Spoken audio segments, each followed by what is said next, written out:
Agora, você acha que essa idolatria de Bolsonaro dentro de igreja? Você acha que essa idolatria de Lula dentro de igreja? Você acha que esses bezerros de ouro, esses vagabundos que trouxeram esses homens para dentro da igreja, você acha que isso ia ficar assim? Por quê?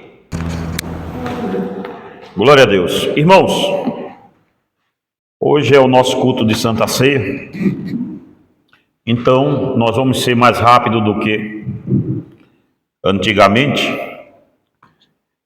Abra sua Bíblia comigo no livro de 1 de Reis, primeiro livro dos reis de Israel, o capítulo 18.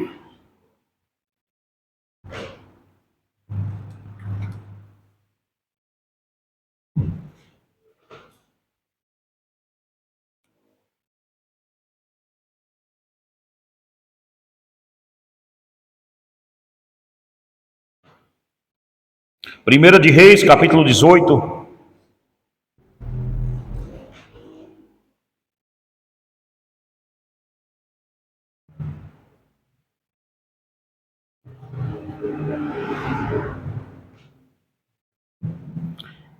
Eu gostaria de ler o versículo 30 com vocês.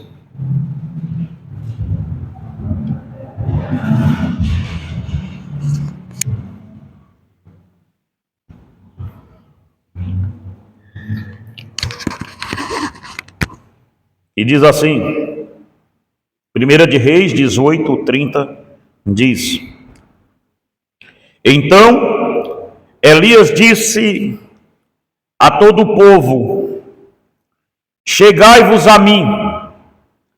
E todo o povo se chegou a ele, e restaurou o altar do Senhor, que estava em ruínas.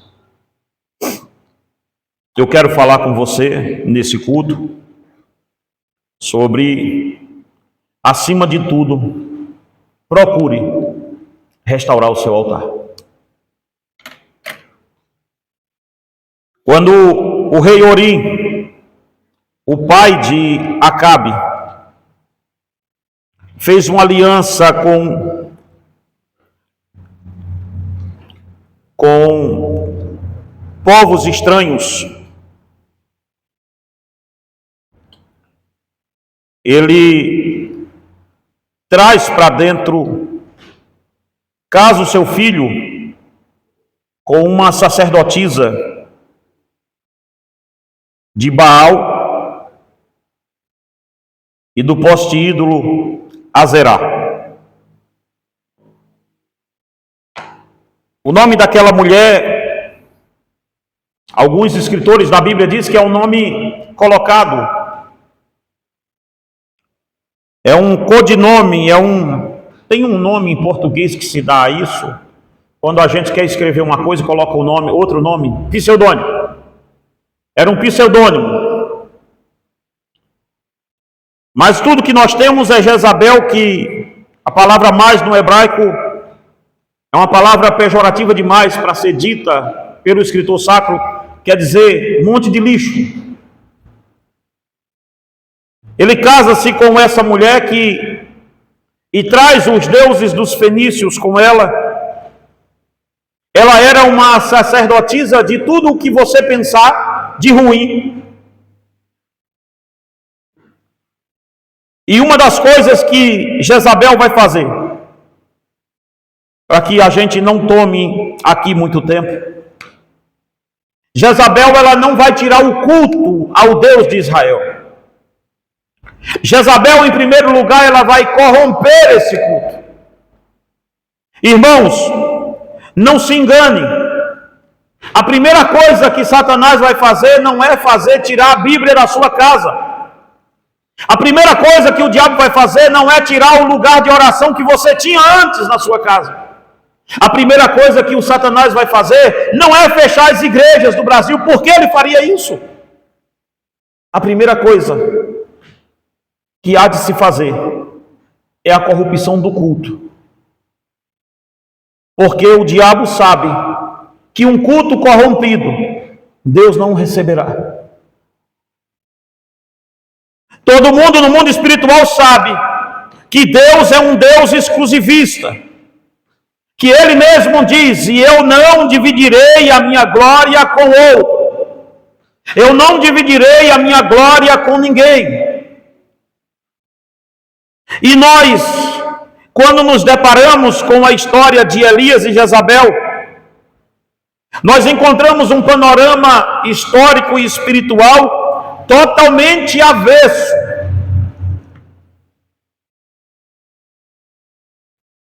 As fortalezas de Satanás estavam fincadas naquele lugar. O lugar que outrora era o lugar de Deus, hoje é o lugar das fortalezas do diabo. Nós temos a pretensão e a pachorra de pensarmos que nós estamos ganhando uma guerra, e o diabo quer mesmo que nós lutemos uma guerra errada.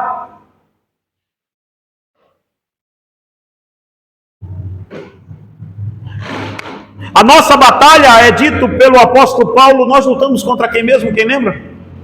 Porque as milícias da nossa batalha não são carnais, mas espirituais em Deus. Não é isso que ele diz em 1 Coríntios? Aí a nossa batalha agora, ele vai dizer em Efésios: porque a nossa batalha não é contra carne nem sangue, mas contra quem? Principados e potestades que operam nas regiões celestiais. Mas nós estamos usando armas para lutar com os daqui, de baixo. A nossa luta não é entre esquerda e direita, porque tanto esquerda ou direita, os dois estão indo para o mesmo inferno. Nós deveríamos alçar mais os nossos olhos e entendermos para que fomos chamados. Mas na falta de poder de Deus para vencer esta Jezabel que se instalou dentro da igreja do Brasil e do mundo, nós, ao invés disso, nós aprovamos comer na mesa de Jezabel. Porque veja, continue lendo esse texto, volte um pouco nele que nós lemos, e você vai entender que Elias chama os 400 profetas de Baal e mais os 450 de Azerá, e diz: pode trazer a curriola toda. Ou seja, esses profetas que sentaram-se na mesa de Jezabel, um dia eles foram profetas de Deus. Um dia disseram que foram. Porque Jezabel não trouxe esses profetas na comitiva dela, é muita gente. Esses profetas eram profetas de lá de Israel, que foram corrompidos lá em Israel, que preferiram sentar-se no banquete de Jezabel. Imagine a mensagem que nós temos, olhe bem isso. Nós dizemos que temos a mensagem mais gloriosa do mundo, mas Jezabel conseguiu comprar os profetas com comida, com banquete, com status social. Irmãos, não é de se estranhar muito isso nosso, que o nosso líder recusou tudo isso, e é tudo isso que nós estamos abraçando. Para que eu não erre, Deus vai levantar um homem chamado Elias. Elias andando já era uma afronta a tudo que estava ali.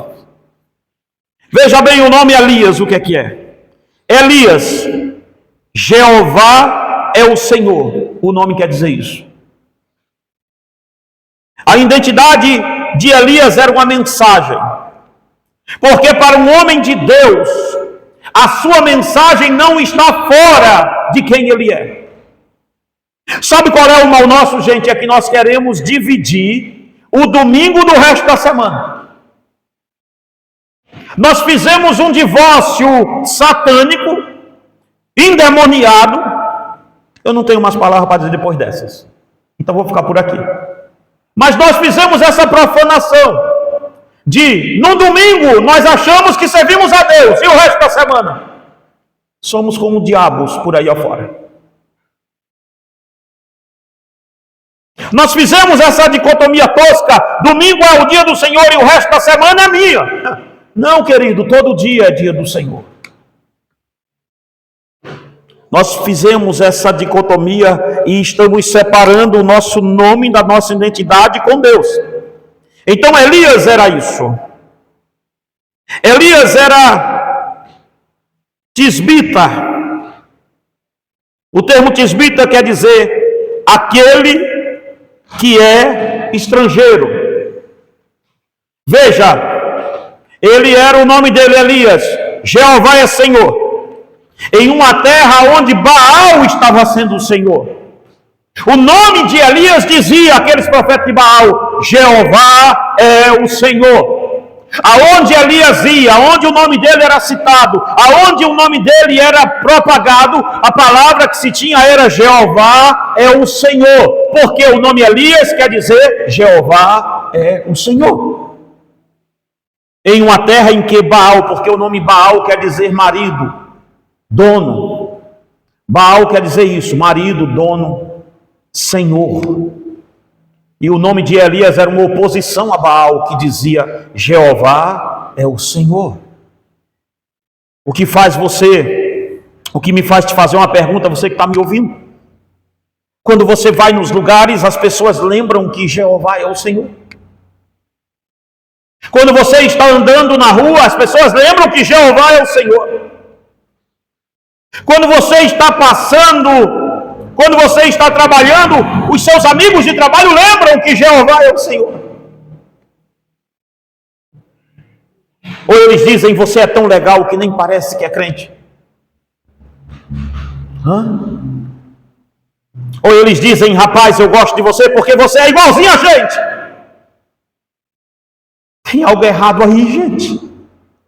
Quando o ímpio diz que te abraça, que gosta de você, porque você é gente boa, tem algo errado aí, não está certo. Algo está errado no reino da Dinamarca. Porque eles estão te abraçando tanto, se você reprovaria tudo que eles fazem. Veja o que Jesus disse, foi Jesus que disse que se odiaram a mim, também odiarão a quem? A vocês. Então o nome Elias está passando, e o seu nome quer dizer Jeová é o Senhor. E quando diziam, ele é um tisbita, que significa aquele que é estrangeiro. Tisbita em hebraico, estrangeiro. Veja, primeiro nome, Jeová é o Senhor. Segundo, identifica que ele era um tisbita, um estrangeiro. Ninguém vai ter poder de Deus para derrubar Jezabel se não for um estrangeiro nesta terra. Para todos nós que gostamos, que amamos de ajuntar tesouro nessa terra, eu tenho uma notícia chocante para todos vocês, aqui nessa igreja e para quem está me vendo no YouTube. Eu tenho uma notícia chocante para você, que talvez você não saiba, mas você vai morrer. E a segunda notícia mais chocante é, você não vai levar traia nenhuma do que você conseguiu aqui. Aquilo que nós lutamos, que derramamos todo o nosso suor, não vamos levar nada. Isso que é traumático da vida. Então aprenda a ser um tisbita, um estrangeiro, alguém que não tem amarras nenhuma aqui. Porque para onde a gente está indo, gente, não tem nada disso aqui. Ó. Tem nada disso aqui. Vamos ver mais. Diz também que ele era nativo de Gileade, uma terra cujo nome significa rochoso. Mesmo sendo de Gileade, ele era um forasteiro, um tisbita.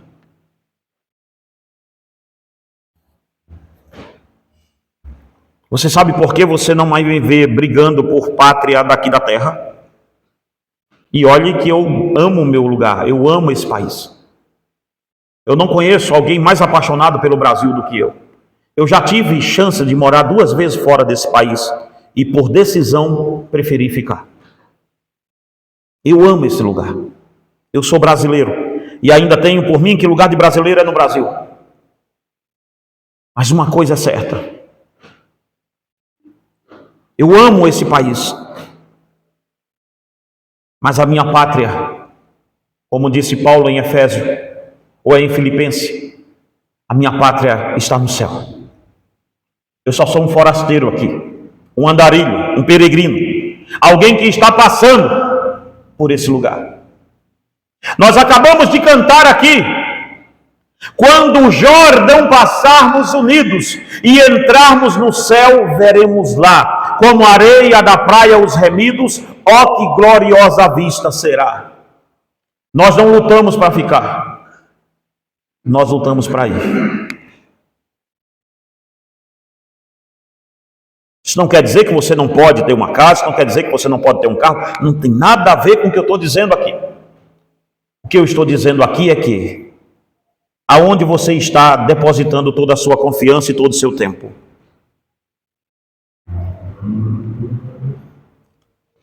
Jezabel, o pai de o rei Orim, fez uma aliança espúria e casou o filho com Jezabel. Aprenda uma coisa aqui de uma vez por todas. Não existe relacionamento saudável entre os filhos de Deus e os filhos do diabo. Não existe. Não existe, gente. É como aqueles jovens que me procuram de vez em quando e dizem: pastor, eu estou namorando com ele só tem um problema, ele não é crente. Eu digo: então ele tem todos os problemas. E aí tem uns agora que, para justificar, principalmente pai de moça, quando a moça arruma um cara que não é crente, aí eles vêm para mim e dizem assim: mas também não é não, pastor, esses rapazes da igreja do mundo estão do mesmo jeito. Eu falei: não estão não. Não tem isso não. Se os rapazes da igreja estão igual aos rapazes do mundo, a culpa é dos rapazes. Mas a Bíblia continua dizendo que não é para ser assim.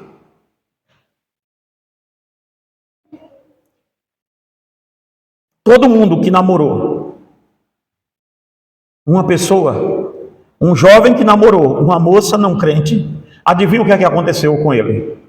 Ele não trouxe a moça para a igreja, mas a moça levou ele embora para o mundão. Eu não vi uma vez que isso deu certo. Eu estou com quase 50, eu sou pastor há uns 20, quase 23 anos, 25. Eu nunca vi isso dar certo. Sempre deu lenha. E aí quando as pessoas me procuram, eu digo: rapaz, você vai ser o primeiro, hein? Que bom, olha. Primeirão. Não deu. Nunca dá. Foi a aliança profana entre o rei Acabe e Jezabel. Depois leia a sua Bíblia no escurinho do cinema aí.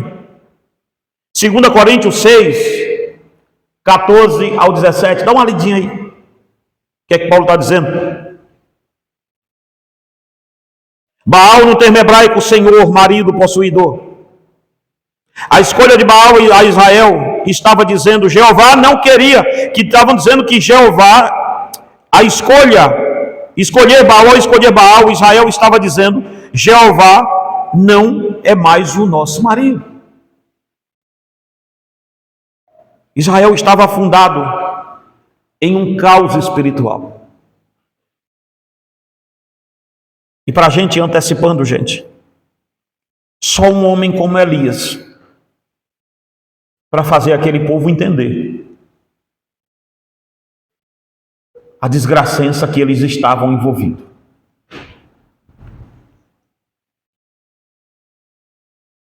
Você está olhando para esse panorama espiritual todo e você está achando que a política vai dar jeito nisso. Você está olhando para essa mazela espiritual que se instalou nessa nação e você acha que é um partido cheio de políticos corruptos que vai dar jeito nesse negócio.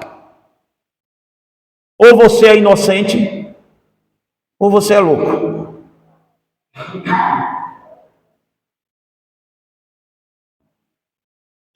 Nós estamos achando que a igreja infiltrou-se com Jezabel, e Jezabel, irmão, não quer dizer que ela é de esquerda ou de direita. Jezabel é o poder. Não importa quem sente lá, aquilo é o espírito de Babilônia, é o espírito de Jezabel. E qualquer igreja que faça aliança com aquilo está perdido.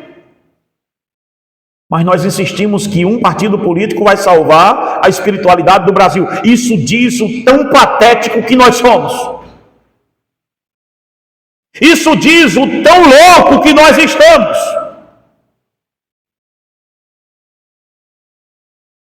Nós não precisamos de um político, nós precisamos de um Elias. Nós não precisamos de um presidente, nós precisamos de um profeta. Nós não precisamos de políticos de PL, de PT, sabe-se lá a sigla que você quiser dizer. Nós não precisamos de nenhum cachorro desse. Nós precisamos de um profeta, de um Elias. É disso que a igreja precisa.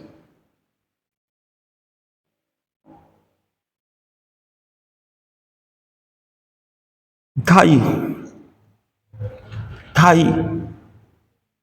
O banco master batendo na porta das igrejas. O banquete de Jezabel tem um preço. Você acha que tem só político de esquerda naquilo? Você acha que se cavucar direitinho não chega nos crãs grandes da turma da direita? Está aí. Você acha que quando estão cavucando, você acha que se chegar em uma igreja grande dessa, quantas estão envolvidas com isso? O banquete de Jezabel tem um preço, só que esses pastores não entenderam isso. Sentar-se na mesa de Jezabel tem um preço altíssimo para a igreja, e nunca ninguém converteu Jezabel, porque Jezabel é inconvertível. Mas nós queremos converter Jezabel, nós queremos lutar para converter o Brasil pelas vias erradas.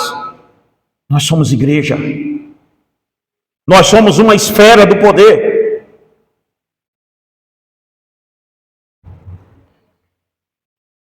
Ah, pastor, então o crente não deveria estar envolvido com política? Claro que deveria. Ele pode se envolver com política. O crente então não pode se envolver no judiciário, mas lógico que tem que se envolver no judiciário. Lógico que a igreja tem que se envolver na educação. Lógico que a igreja tem que estar envolvida nisso, mas das formas corretas e certas. Dizendo, eu vou remir a esfera. Eu não vou botar soberania sobre ela, vou remi-la. Para vencer esse sistema demoníaco de Jezabel, essa falsa igreja opera hoje. E vencer essa falsa igreja que opera hoje, o homem que recebe o poder de Deus precisa ser um tisbita, um estrangeiro, alguém que não tem amarra nenhuma nesse lugar. Vamos ver mais adiante. É preciso um gileadita forjado na terra das rochas. Alguém cujo caráter não se curve a esse sistema. Alguém que esteja disposto a pagar o preço que for, mas não vai se curvar a esse sistema.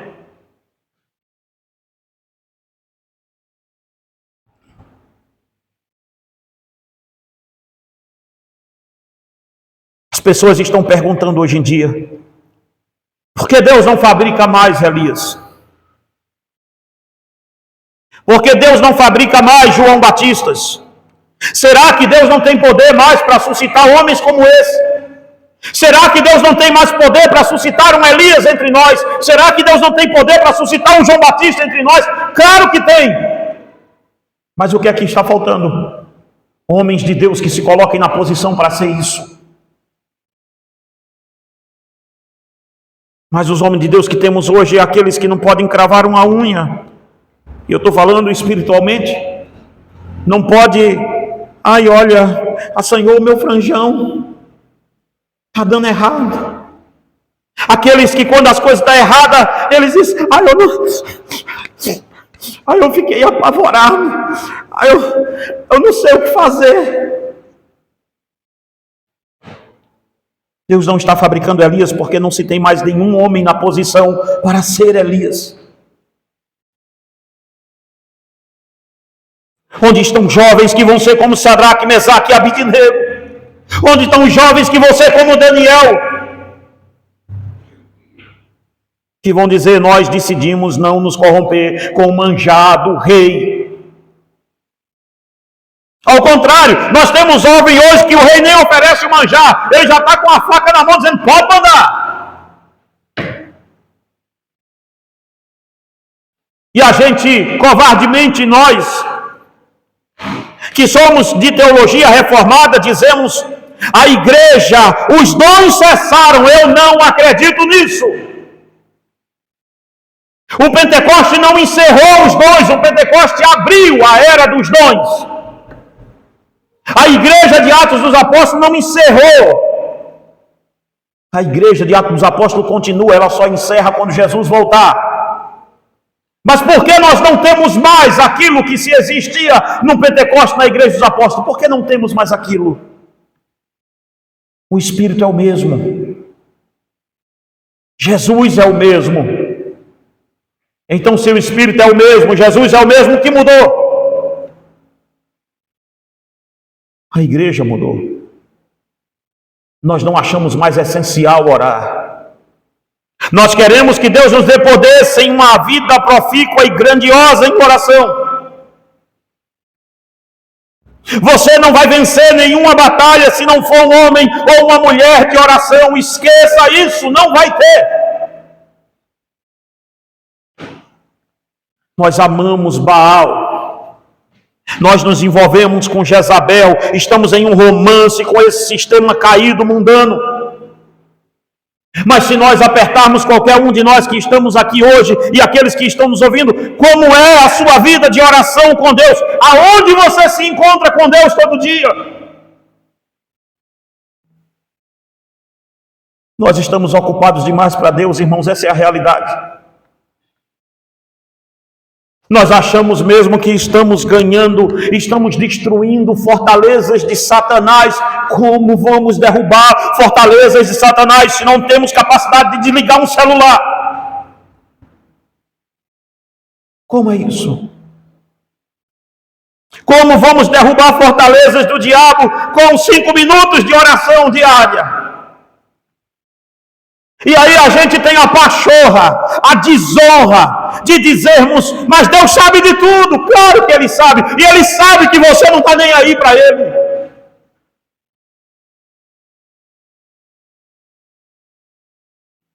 E aí dia de domingo nós cantamos aqui, veja esse hino, foi o Everton que cantou aqui agora. Se Cristo comigo vai, eu irei. Olha que coisa bonita. E não temerei, com gozo irei, porque comigo Ele vai. Nós deveríamos repensar em cantar os hinos da irmã Frida Vingre nessa igreja. As Assembleias de Deus deveriam repensar em cantar os hinos de Frida Vingre, ou então tirem eles da harpa, porque nenhum dos senhores tem dignidade de cantar aqueles hinos. Veja o que nós cantamos aqui agora há pouco. Será a minha sorte a dura cruz levar. Que doideira que a gente anda cantando, hein?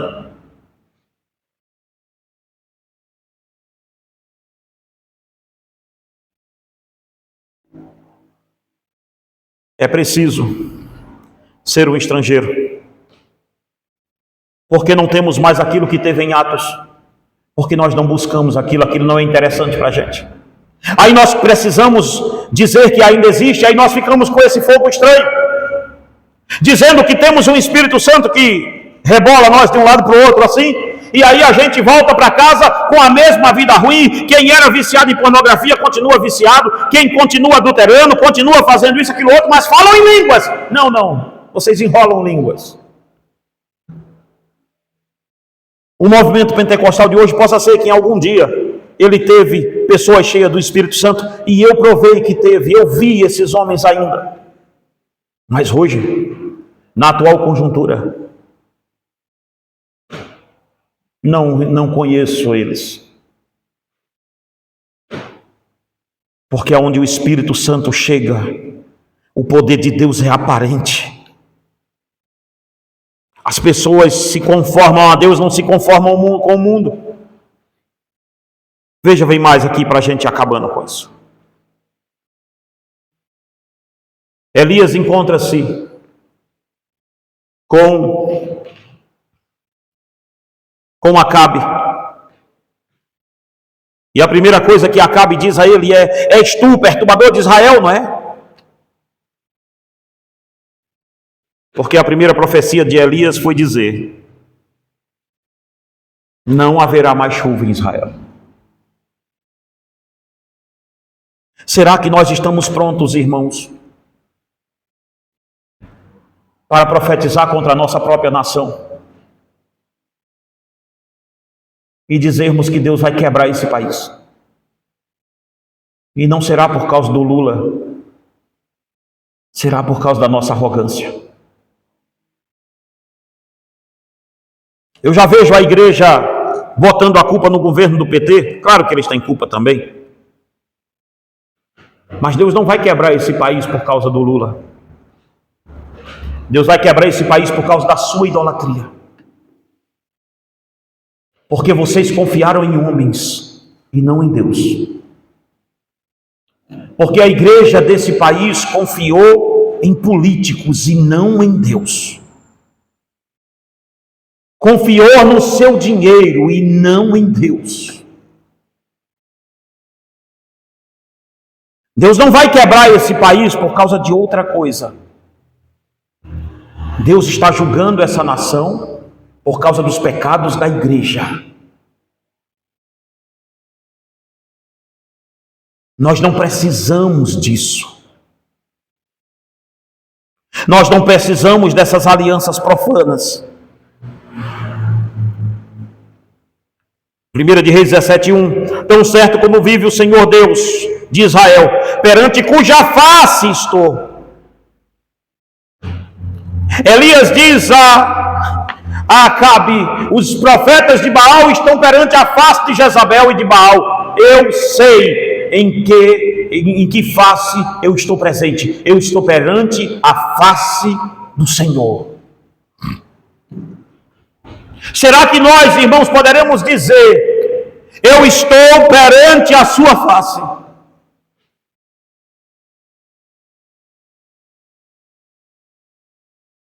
Sob qual face você está? Porque sem nenhuma você não está.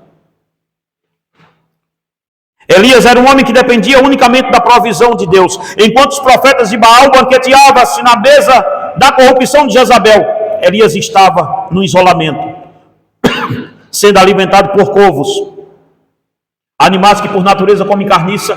Deus muda a natureza deles para comerem carne e levar para Elias carne fresca. E não é que corvo começou a virar ladrão. Tu já viu o corvo comer pão? Ah, pois é. Ele levava para Elias também. Tem um hino lá na minha terra que diz que quando Deus quer operar, o urubu vira garçom. Anjo faz fogueira para fazer pão na brasa para profeta. Eu fui criado sob esse regime. Eu fui criado por pastores antigos, dentro das Assembleias de Deus, onde eu fui criado. E essa era a narrativa que eles me diziam sempre: fica tranquilo, Deus vai fazer. Fica tranquilo, Deus é teu provedor. E eu acreditava naquilo, e Deus provia. E agora, depois de velho, com quase 50 anos de idade, eu me pego de vez em quando com essas vozes na minha cabeça dizendo: fica tranquilo, é Deus quem te sustenta. Fica tranquilo, é Deus quem provê. Fica tranquilo, Deus vai prover. Fica tranquilo, na hora certa Deus vai fazer. Aprenda a viver da provisão de Deus, porque para vencer o sistema de Jezabel, você vai ter que acreditar que Deus é o seu provedor e não os homens. Nós falamos de homens como A.W. Pink, falamos de homens como Leonardo Ravenhill, falamos de homens como A.W. Tozer, falamos de homens como David Wilkerson. Mas aonde estão eles nessa nação agora? Aonde estão os novos Ravenhills? Aonde estão os novos Tozer? Aonde estão os novos Paulo? Aonde estão os novos Jeremias? Aonde estão os novos Elias? Nós não os temos. O que temos hoje são arremendos de crente. Nós não conseguimos amar, irmãos, de verdade, nem essa pessoa que está do nosso lado aqui, que vemos todo dia. A maioria de nós não temos nem empatia com o sofrimento do outro.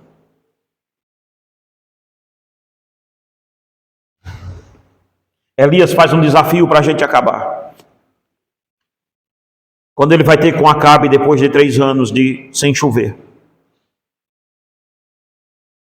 Em 1 de Reis, capítulo 18, 21. Ele vai dizer ao povo de Israel: até quando vocês vão cochear em 2 pensamentos? Se Deus é o Senhor, então seguem a Deus. Agora, se Baal é o Senhor, sigam a Baal, mas não fiquem em 2 pensamentos.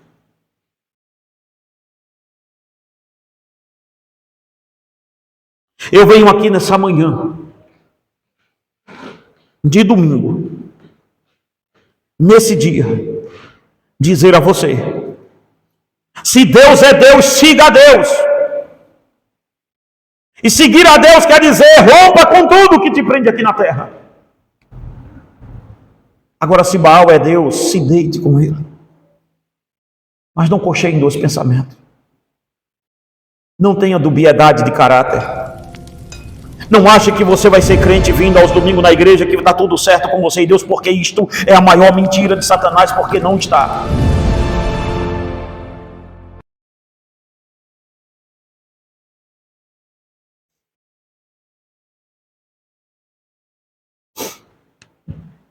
Nós somos a imagem de quem adoramos. Está em Salmo 115, 8. Torne-se semelhante a eles todos os que o fazem e todos aqueles que confiam neles. Falando sobre ídolos. Elias vai até o povo. Manda chamar também os profetas vendidos.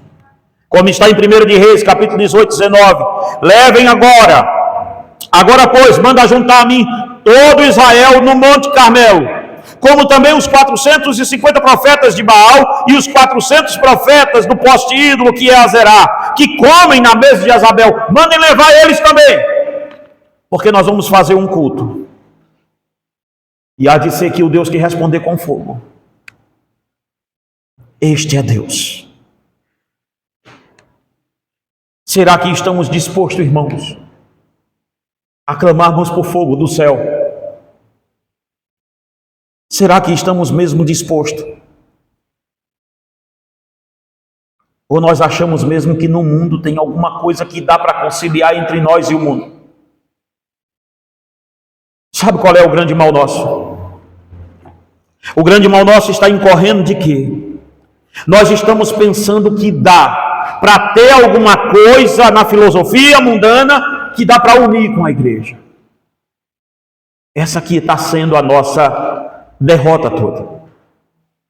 Nós estamos achando que no mundo tem alguma coisa que dá para dialogar. É assim que dizem hoje em dia. Nós, cristãos, temos que dialogar com outros pensamentos. Nós temos que ouvir, mas seguir apenas um. Eu não tenho que dialogar com o diabo. Eu não tenho que dialogar com Satanás. Qual o diálogo que eu tenho com isso?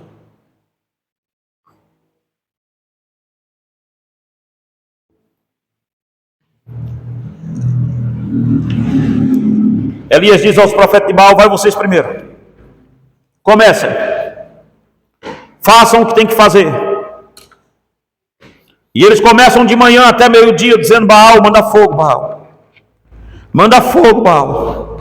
Baal, não deixa a gente assim não, Baal. E ali por volta de meio-dia, Elias começa a fazer uma zombação, porque um aconselhamento pastoral, Elias começa a dizer: falem mais alto, porque Baal é ocupado. Talvez ele esteja viajando, ele é um Deus. Não deveria, mas possa ser que tenha outra ocupação e não esteja por aí. E Elias ainda interrompe aquilo e diz: olha, possa ser que ele é um Deus, ele esteja dormindo. Sabe o que isso quer dizer, esse deboche de Elias? Quer dizer o quão patético nós somos quando confiamos nas coisas desse mundo.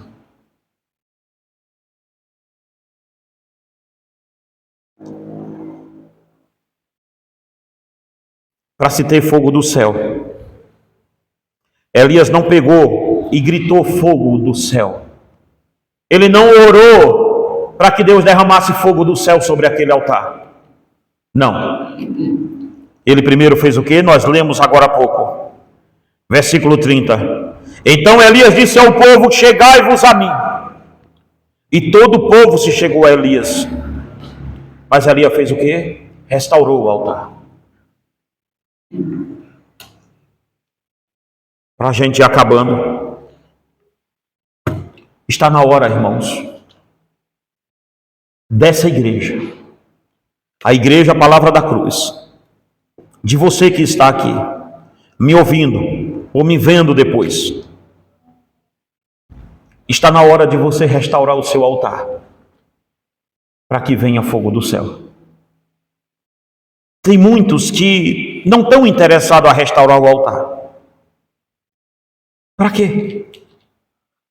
Se não querem afinidade com o Deus da Bíblia, nem com a Bíblia de Deus. Você acha que tem uma vida com Deus mesmo? Você que está aqui sentado, ou que está me ouvindo, você acha que isso que você está tendo aí é uma vida com Deus? Você acha que essa vida espiritual patética que você tem é uma vida com Deus? Nós achamos mesmo que isso que temos é uma crença em Deus.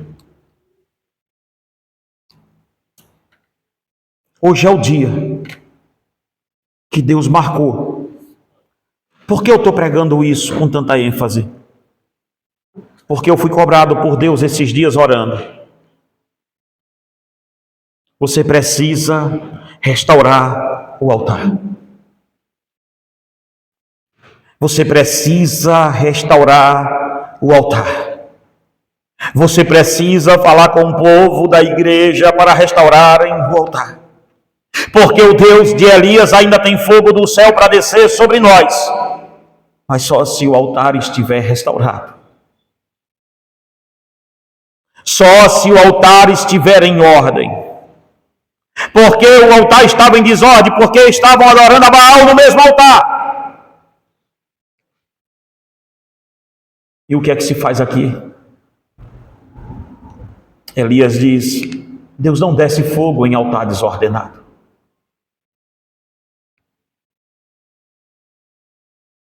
Seja sincero com você mesmo aí. Faça essa reflexão nesse dia. E veja se isso aí que você tem é uma vida espiritual mesmo. Veja essa vida bagunçada sua. Veja você que está nos ouvindo depois desse culto. Veja em que a sua família glorifica a Deus. Nós queremos filhos crentes, irmãos. Mas somos os primeiros a barganhar as coisas de Deus na frente dos nossos filhos. Nós queremos filhos crentes, mas mostramos para os nossos filhos que as coisas de Deus podem ficar em segundo plano, em terceiro, quarto, quinto. Nós queremos uma família coesa e crente, mas quantas vezes seus filhos pegaram você, que é pai, orando por filho, mãe orando por filho, quantas vezes isso acontece? Nós desanimamos nossos filhos de vir num culto, porque nós ensinamos a ele que isso aqui não é tão importante a eles, que isso não é tão importante assim.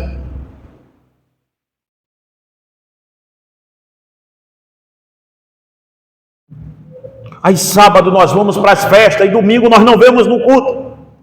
E adivinha quem está vendo tudo isso? Seus filhos estão vendo isso. São seus filhos que estão vendo você dizer que a igreja não presta toda hora.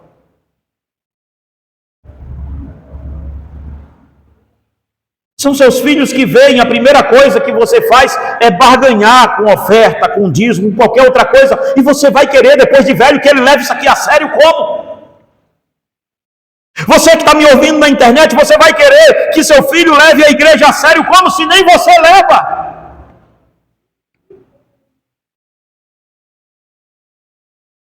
Nós queremos que os outros levem Deus a sério, quando nós não levamos Deus a sério, aí é covardia.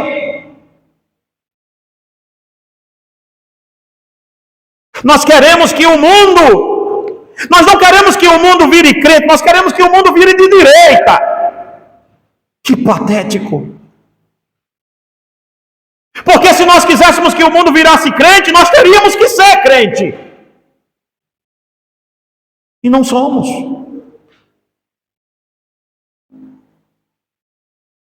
Está na hora, gente, de restaurarmos o altar.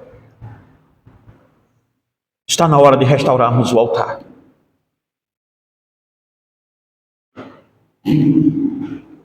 Curve sua cabeça, eu vou orar com você. Aleluia. Eu não vou terminar dizendo que Deus vai mandar fogo do céu sobre você, porque isso não acontecerá enquanto o seu altar não for restaurado. Eu seria um irresponsável se dissesse isso.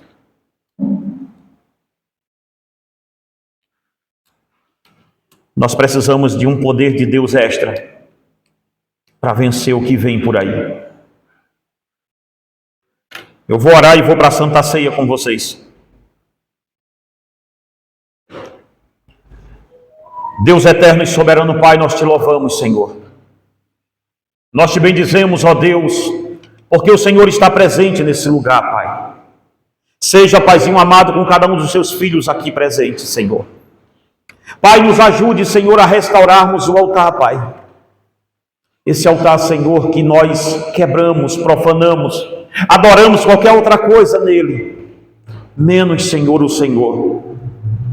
Pai de amor, quantas vezes, Pai, em nosso coração, que é o nosso altar, nós adoramos ídolos de luxúria, adoramos ídolos, Senhor, de dinheiro, adoramos ídolos, Senhor, de prevaricações totais contra Ti, Senhor da glória, mas não adoramos o Senhor, Pai.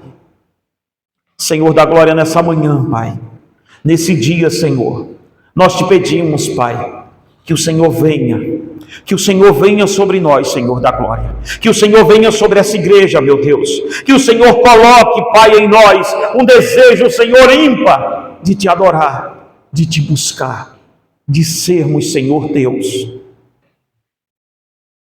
Pai de amor, vem, Senhor, sobre nossa vida, vem, Senhor, sobre nossa vida, Pai. Ajude-nos, Deus, ajude-nos, Senhor, para a honra e glória e o louvor do Teu nome, em nome de Jesus.